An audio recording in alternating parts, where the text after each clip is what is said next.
lâu như rồi mà nó chỉ là cái cho một chỉ cay hoặc cay như cái ta xem à tôi nói chỉ tục cay nó ốc trồng gà nó từng chỉ thế cho cay chỉ còn lại rau nò nhất cái nhà nó nhất tôi nói chỉ cho ốc tùng mùa cho ốc tùng hồng câu tôi một uốn nặng này tất nhiên là giờ sự xanh giờ nông là nành gậu lúc cậu ít lì để tới tua một chỉ cái nào này nó chỉ giờ ba tên mình ở pe sẽ để tua kênh đây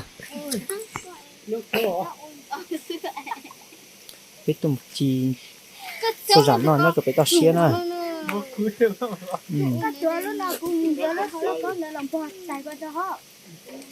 Hello, có tin rồi, coi sao có đi.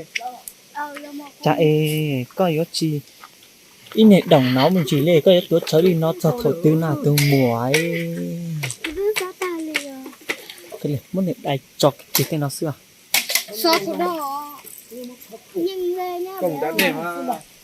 thế kỳ không lạ đặc kỳ lúc bàn là có sức từ mùa Không nó thích cho cứ khổ.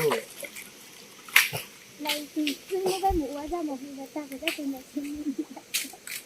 nhìn Cứ đỡ mày mày nó mày bây giờ. Cứ đỡ mấy tuần nó chỉ thiết ra cái gì tới đó nó áp tao rồi. Cứ đỡ. còn nó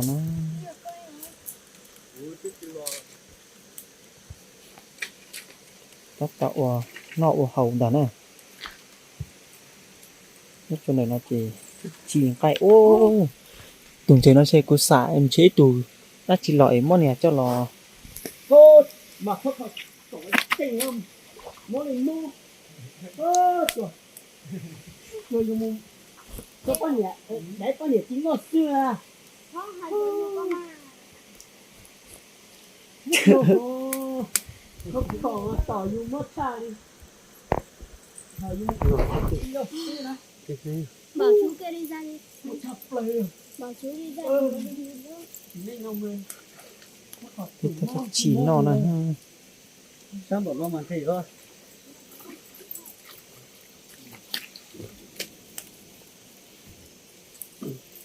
ô tụi chó khẩu nó này tua giờ chỉ tao tua lì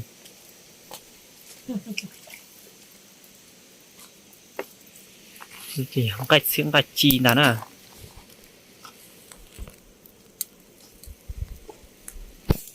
Khóc khổ lo chi. cho nên mới tụi chúng lo chi tụi mấy ái luôn nó lì Lo lại rồi. có người liều người ai thả chúa từ khi kia nó giống như kia phải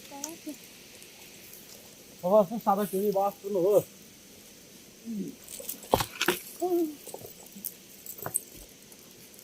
Vốt chi trong một số đó, rất thấp khổ đó.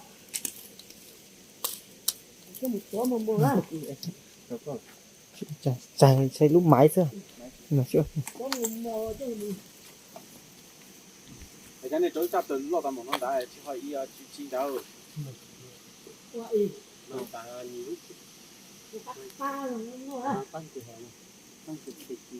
chỉ tụ khi đã chỉ là trò chơi nhiều ý uất thiên linh này cái này nè khi này chỉ có thay nó sẽ đó